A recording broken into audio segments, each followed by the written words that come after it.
Y'all ready for today? Yes. It's going to be a flamethrower. Okay, you ready? With Jesus on the front, anyway. Today we are actually in part 4 of a series that we've been in for the past 3 weeks, and this is part 4 of Love Dates and Heartbreaks. And if you haven't been with us, or if this is the first time to tune in, this is a series for students who are dating, college students who are dating, graduate students, singles who are dating. If you are out of a marriage and you find yourself in this world where you're dating again and trying to figure out it's for you. If you're in a committed relationship or you're married, this is a series for you, because we've discovered all kinds of cool things about how to make relationships, existing relationships, better.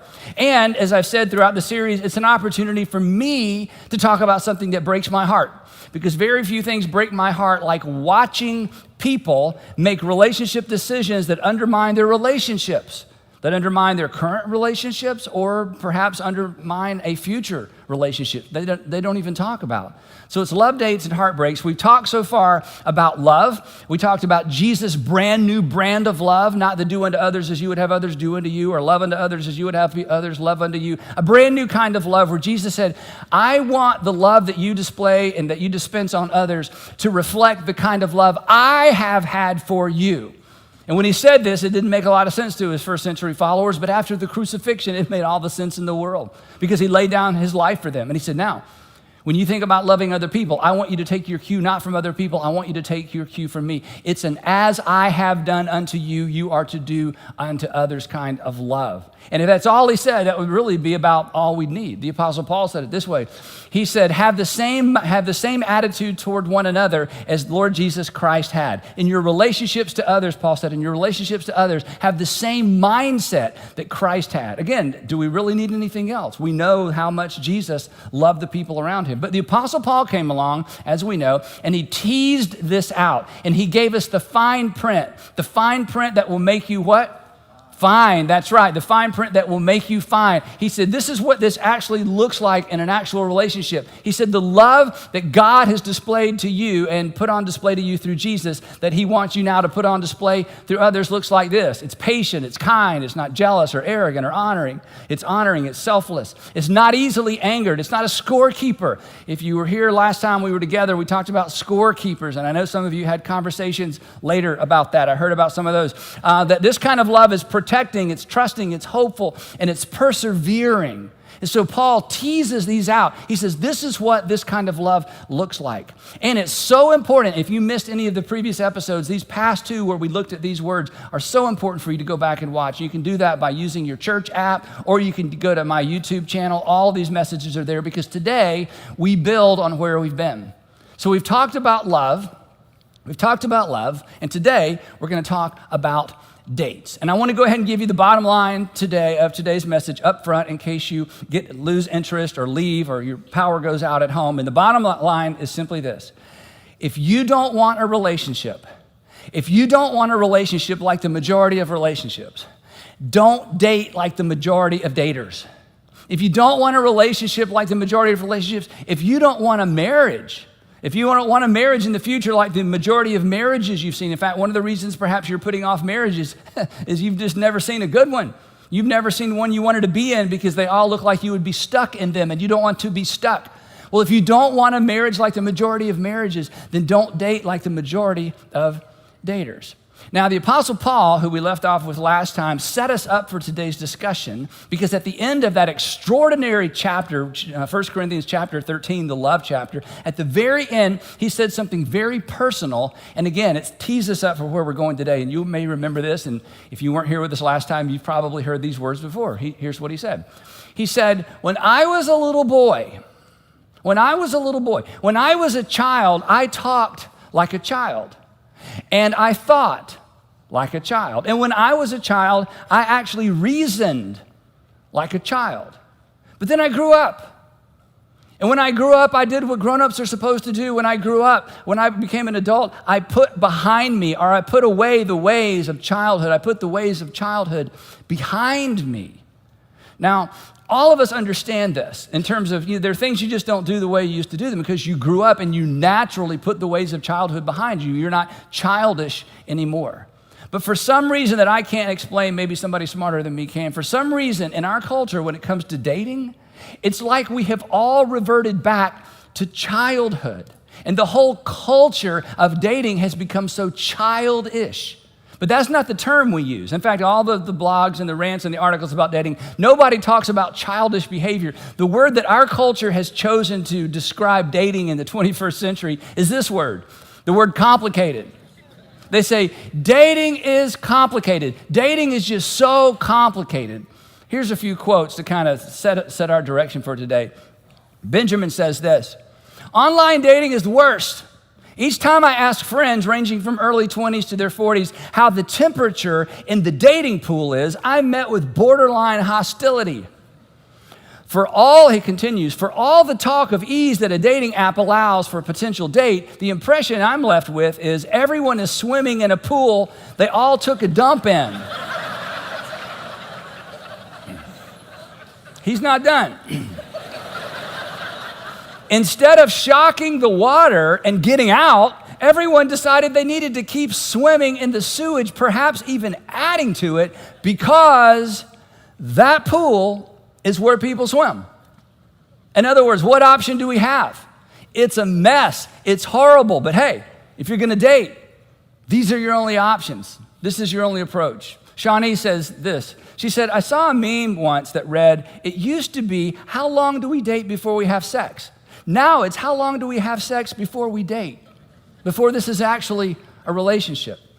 Aiden writes this. We don't communicate our feelings to one another, but instead play this guessing game with no intention of being with that person because it means you care and you're weak. Because whoever cares the least wins, right? One more, Rebecca writes this. She says, I'm definitely as much to blame as any of the men I meet. I'm often unwilling to make space in my life a relationship needs in order to thrive. Maybe this will all change when I meet the right man, the right person. Now, today I'm going to lean a little hard, and I had a lot of people look at my outline, and honestly, everybody that looked at it went, you better take that out. You better take that out. So it got shorter and shorter and shorter and shorter. And I understand that because as I said up front, this is the issue that breaks my heart. And so I tend to get a little bit amped up about it. And I don't want to over-communicate, but I don't want to under-communicate because this is a big, big deal. And here's the challenge from my perspective. When you take something that's designed for an adult, when you take anything that's designed for a grown-up, and you hand it to a child, it appears to that child to be complicated. When you take something that's designed for an adult and you hand it to a child, from the child's perspective, it appears to be complicated. And as long as you and as long as we and as long as culture approaches romance and sexual attraction and relationships like a child, it will be complicated. But it's not actually complicated because children are naturally, what are children naturally? We're all one, we've raised them. Children are naturally impatient, self-seeking, self-centered, selfish, easily angered, easily distracted, ill-mannered, rude. They want to be held until they don't. I want to get down now and go over there and do that right. They pout in order to get their way. So here's, my advice. We just need to grow up and quit acting like children in our dating culture. And it's easy for me to say because I'm married, but I look at what happens in our culture, what's happening in our culture, and we hear the aftermath and we hear the stories. And I just want to grab the culture by the shoulders and say, hey, you know how to do this. Just grow up. Let's put the ways, like we've already done in so many arenas of our life, let's put the ways of childhood behind us. Because if you don't, it makes one of the most fascinating, powerful, extraordinary things in the world too complicated. It makes it all unnecessarily complicated. And I would say to people in our culture, and it makes you as an individual unnecessarily susceptible to the right person myth. The version of the right person myth that says it doesn't matter how I treat the wrong persons because when I meet the right person, I will become a better person. That it doesn't really matter how I treat her because I'm not going to marry her. It doesn't matter how I treat him. I'm not going to marry him. It doesn't matter what I do in this particular season of my life because I don't plan on getting married in this particular season of my life. It doesn't really matter what I do in graduate school because I'm going to get my career going, and then after my career, I'm going to settle down. So it doesn't matter how I treat these guys. It doesn't matter how I treat these women. It doesn't matter. I'm on my way going somewhere, and when I meet the right person, I'm going to settle down. But between now and then, it doesn't matter because I'll become a better person. When I meet the right person, I'll become a better person. You won't. It doesn't work that way. And you will have missed the season of your life that you have to prepare for that day. And if you miss it, and it's gone. You'll just be on your better behavior. You'll be on better behavior for a while. And this whole thing leaves you, again, it just leaves you unprepared. It leaves you unprepared because you will not have taken the opportunity to exercise your relationship muscles. You have to exercise them. Now, some of you were forced to exercise your relationship muscles growing up because you grew up in a home where your parents forced you to exercise your relationship muscles. And if so, you're ahead of most people. I hope you take advantage of that preparation. But some of you weren't. Or some of you were, but you just walked away from it and said, that's just so old-fashioned. And my parents, they live in a small town. They don't really know what's going on. I don't think that really works in the real world. But the truth is, to prepare for the future, to be prepared for the future, you have to prepare. And here's the thing. Actual dating is exercise.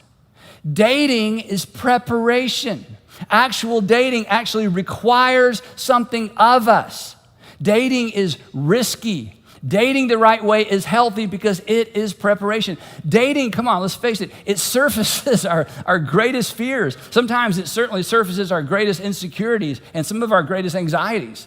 So it's no wonder that people want to avoid actual dating and look for a substitute or a workaround.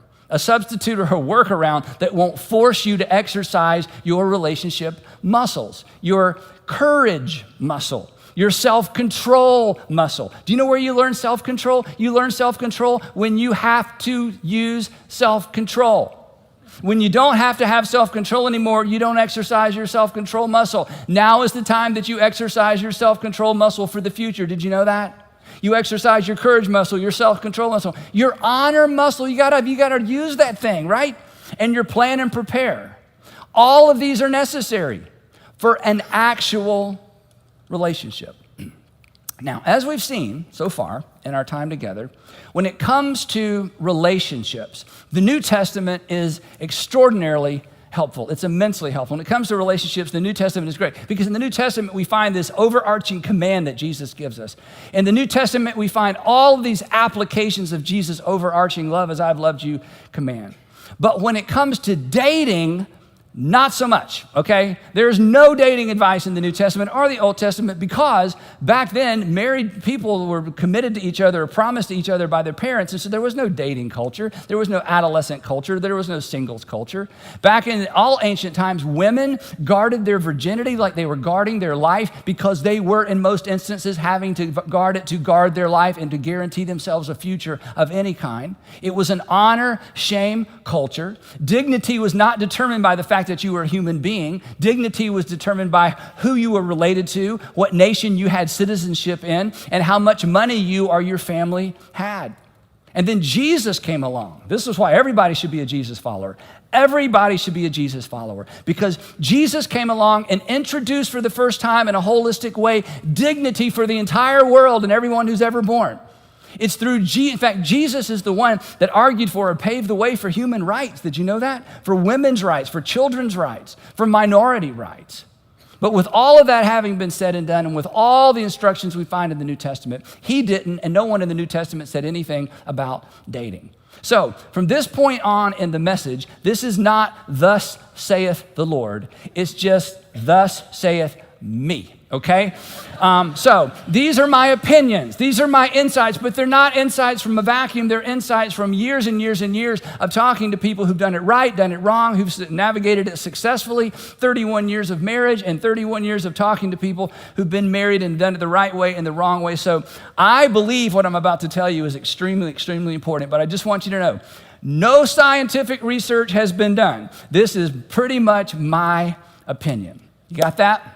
So I don't expect anyone to take any notes. Now, I got to lay the groundwork, and again, I said I was going to push a little bit, so I'm going to start with this. To set the stage for these 5 rules for dating, I need to say something to the ladies. Ladies, it is an embarrassing fact about men, and I'll just own this. It is an embarrassing fact about men and male nature that relationally speaking, if we don't have to, relationally speaking, not at work, not on the softball field, not on the basketball court, but relationally speaking, if we don't have to, we won't. If we don't have to ask you out, we won't. It's just too scary, okay? Ladies, if you step in, most of us will step back. It's embarrassing. It's not an excuse. There's never an excuse for bad behavior, ever. There's never an excuse for poor leadership in a relationship or in the home. There's never an excuse to mistreat anyone, ever, ever, ever. But this is just a terrible fact of male human nature for most males. And I'll tell you a secret about us, ladies, and you may not believe this. We know this about ourselves, even though perhaps the men in your life have not put words around it. We know this about ourselves, and we don't like it about ourselves. And we fight it.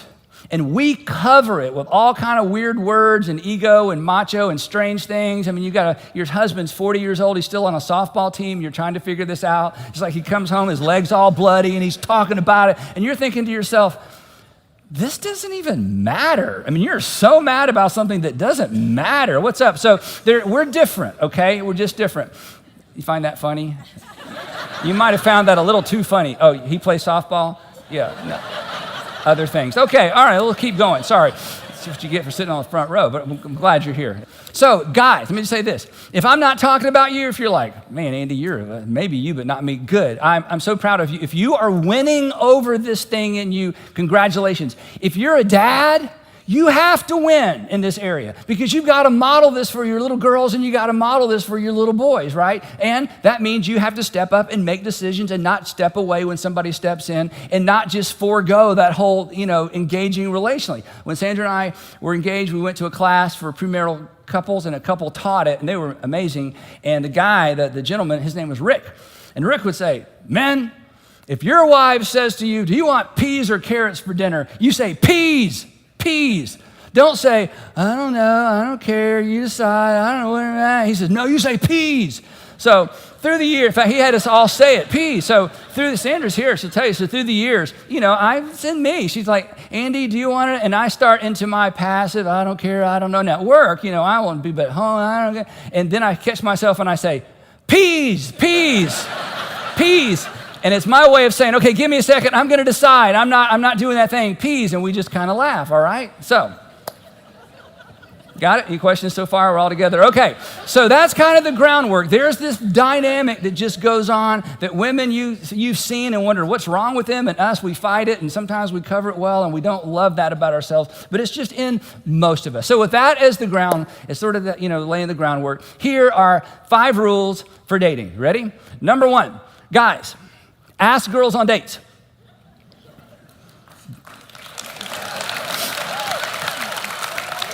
The guys are like, why are they clapping? Use the word date. I would like to take you on a date too. No more, hey, you want to hang out? Hey, you want to do something sometime? Ladies, aren't you sick of that? It's like, yes, make a decision, come on. Because men, again, and we don't do this on purpose. Here's the thing.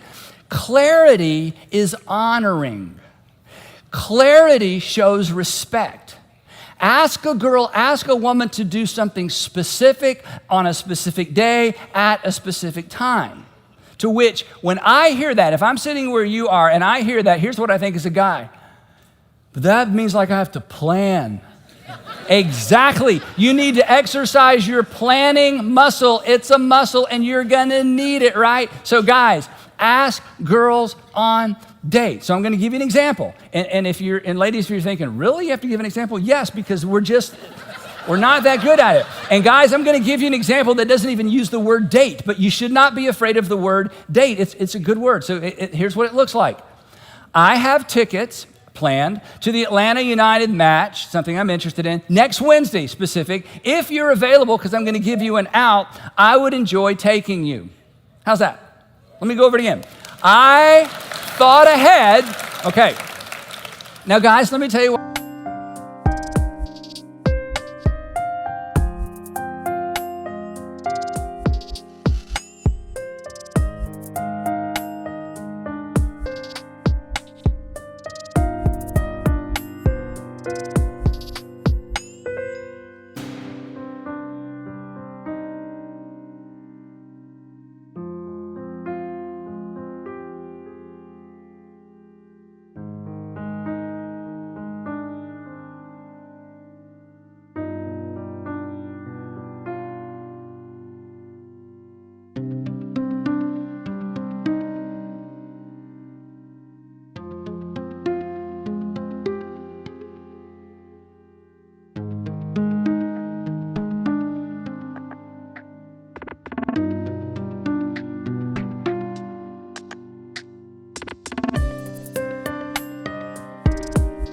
Why this is a big deal, because it has taken you weeks, maybe months, to get up enough courage to ask. Your glide pattern is long and slow. You've taken all this time. You got your friends praying, and everybody, you're ready. And then and now she has, how much time have you given her? 0 time. So when you are prepared and you are specific, it honors her by giving her an option to decide. So be clear, work that courage muscle, work that clarity muscle, honor her with options. That way she can stall, she can check her calendar. She has now the space and time that you've already had. This is how you honor a woman, by asking her to do something specific. It's a big deal. You've had time to think and worry. Now she has time to think and worry and call her friends, and they're all going to pray, right? Got it? That's rule number 1. These are deep. I'm going to go slow. Ready? Rule number 2. Ladies, agree to date. Don't agree to hang out sometime. Don't agree to, agree to dates. Here's the why. Because the bar is set on the first encounter. Not that bar, the other bar. The bar is set on the first encounter, okay? And you're worth it. You're worth it. In other words, if the bar isn't set high, it's not going to get any higher, and it's not our fault. It's just kind of our nature that at whatever level you'll receive us, we just kind of stay there. It takes a long time for us to improve, a long time. So you want to make sure the bar is high, right? If he asks you to hang out, if he just, hey, you want to hang out sometime, you ask this question. You say, well, do you have something specific in mind? He won't.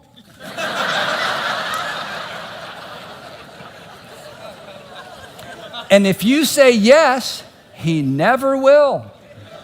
It's just the way many of us are wired. And ladies, don't do this. Don't say, well, would you like to go to coffee sometime? Because then he'll say when, and now you're asking him out, okay?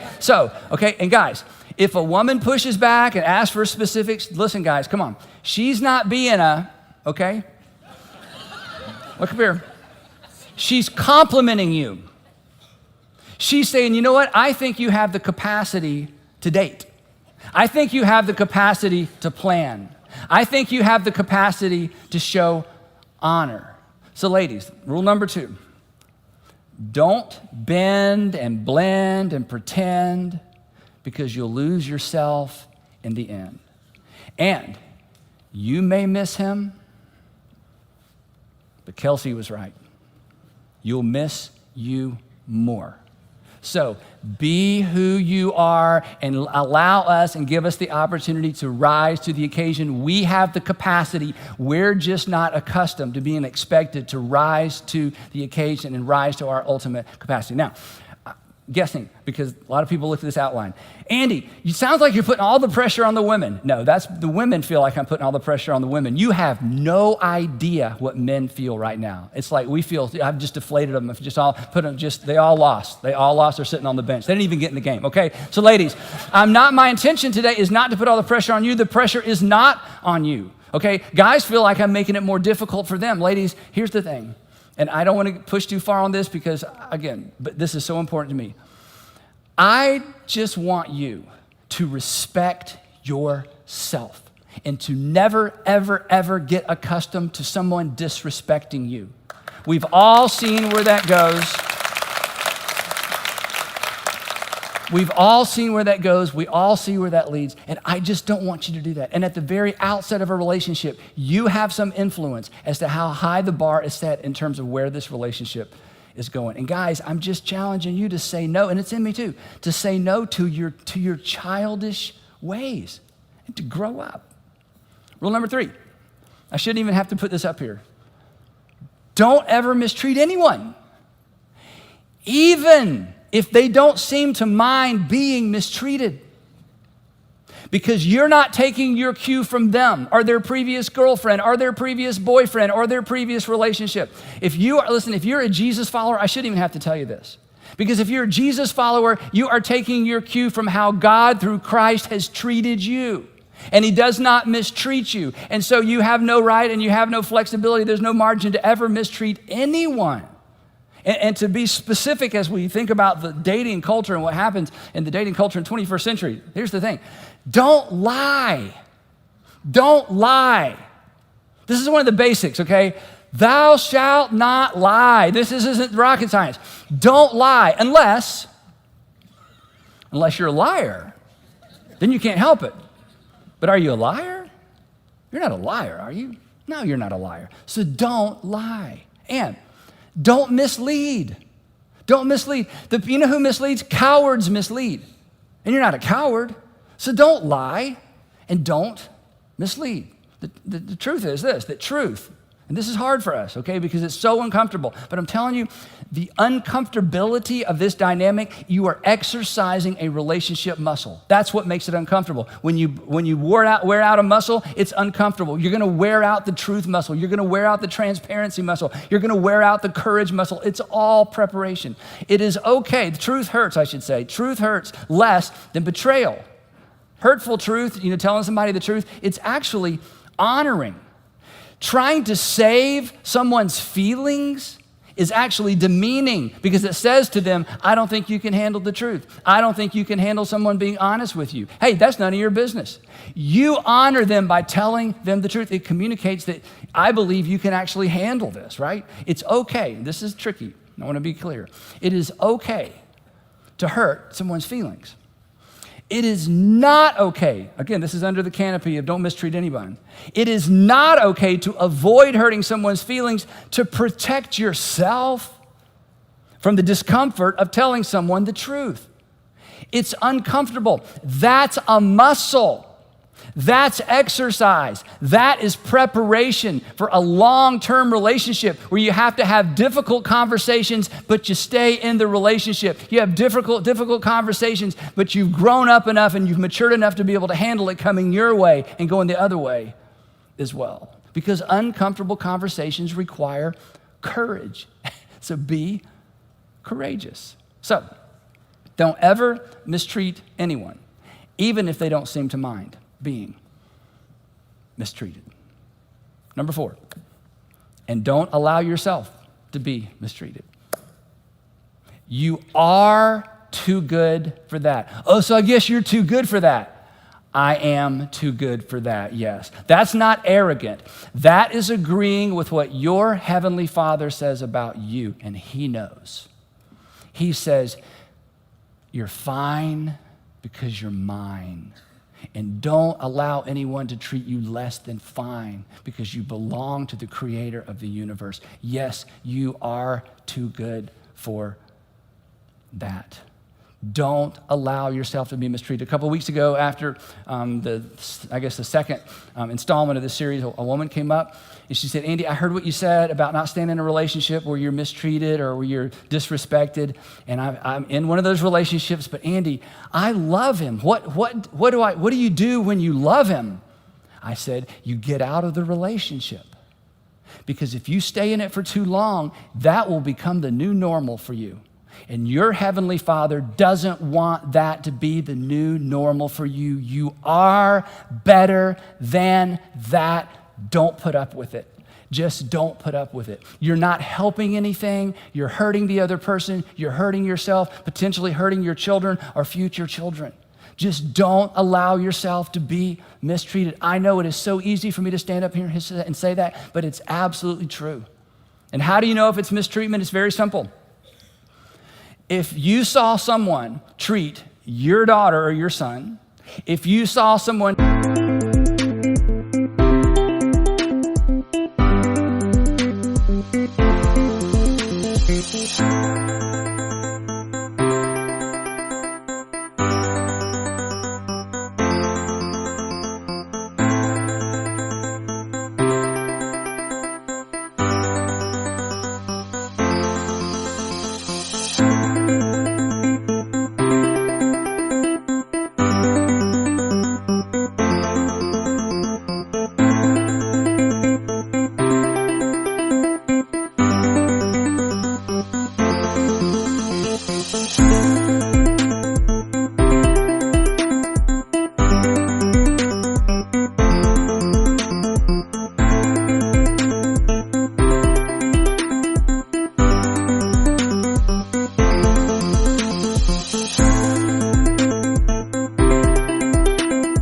treat your younger brother or your younger sister, if you saw someone treat your niece or your nephew or your single mom the way that that person is treating you, and it would upset you if somebody treated those people that you love the way this person is treating you, then if you would be upset if somebody treated someone you love that way, then you should be upset if somebody treats you that way.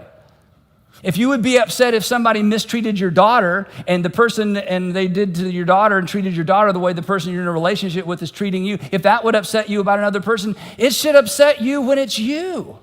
It's not different. It feels different. It looks different. You think, well, but it's the same. You know what this looks like. So please, whatever side of the relationship, just don't allow yourself to be consistently mistreated. That will become your new normal. And it's not normal. And your Heavenly Father and the people who know you and love you don't want that to become normal for you. And then number 5, last one. We talked about this the first week. Don't do anything that makes you a liar for life. See, here's the thing. Every relationship you're in, every date you go on, every romantic encounter you're a part of, all of those events become part of your story. Every single one of those events becomes a permanent part of the story of your life. And we don't think in terms of writing a story. We just think in terms of on Friday and then next month and then last summer. We think in terms of events. But every single event, every encounter, every decision, every relationship becomes a permanent part of the story of your life. And I want you to write a story that you're proud to tell. I want you, when you think back on the current relationship or a previous relationship or a future relationship, when it's in the rearview mirror, when it's a permanent part of your story, don't you want to write a story that you're proud to tell? Don't you want to write a story that if you're ever asked, you'd be proud to tell the whole story? And here's the thing, you will be asked. You will be asked. And if you're not careful, you will become a liar for life, because there will be seasons and chapters and relationships that you don't want anyone to know about and that you kind of skim over, and it's really nobody else's business, but you carry it with you as a permanent part of your story. And there's nothing you can do about your past. But from this moment on and from this moment forward, you have an opportunity to write a different dating script, a different moral script, a different relationship script. And a good story is, for years I wandered around and kind of gave into cultural expectations, but then there was a specific date when I made a specific decision, and since that time I have written a newer, better story. Don't do anything else that makes you a potential liar for life. You're writing the story of your life. You have an opportunity from this moment forward to write a really good one. Now, if everything I've said so far seems like, okay, Andy, the rumors are true, you live in a closet. They bring you out on Sunday and wind you up, and you and then the battery runs out and they put you back in the closet because you have no earthly idea what's going on in culture. Here's my suggestion. This afternoon when you go home, or tonight when you go home, or whenever you get home, I want you to get an empty cardboard box. Now, if you don't have one, just wait a couple days. because a box is going to show up on your front porch or in your garage. You don't know what it'll be because you can't remember what you ordered. But anyway, after you get it all out, you'll have an empty cardboard box. And I'm serious about this. And I want you to find some time when you can be alone, and I want you to stare into that empty box, and I want you to do a little mental exercise. I want you to take all the good things. I want you to take all the good things that you've accumulated mentally, from binge dating, hookups, lying your way in, lying your way out, pregnancy test, can't remember exactly, guilt, shame, heartbreak, embarrassment, and stories you hope no one ever finds out about. I want you to take all the good things that have come from this, and I want you to put them in that box. And what do you have? You don't have anything, right? You add it all up, and the sum total of all of that is, in some cases, just a past that you're going to lie about, or a past that, or things you hope no one finds out about, or a past that is not going to serve you well in the future, a past that not only doesn't prepare you for the future, it becomes a drag to the future. A past, and we're going to talk about this next week, don't miss next week, a past that you're going to be tempted, and this breaks my heart, that you're going to be tempted to smuggle into your future. But it's not going to stay hidden forever because those kinds of things never do. A past that you wouldn't wish on your sons or daughters or nieces or nephews. And when you look at all the stuff in that box, would you want that for the people that you love? And if not, grow up. Let's grow up. And would you be willing to put your childish, selfish, short-sighted ways behind you? My advice is that you just don't put anything else in that box. And you get a new box, and you start over. And here's what you'll discover. That following Jesus in the realm of romance and following Jesus in the arena of personal relationships, that following Jesus in that area will almost instantaneously make your life better and make you better at life. Because following Jesus in this area of your life will prepare you and protect you. It will prepare you because he loves you, and it will protect you because he loves you. So, if you don't want a relationship like the majority of relationships, don't date like the majority of daters. In fact, you may need to take a break from the entire scene. And we will pick the discussion up right there next time in part 5 of Love Dates and Heartbreaks.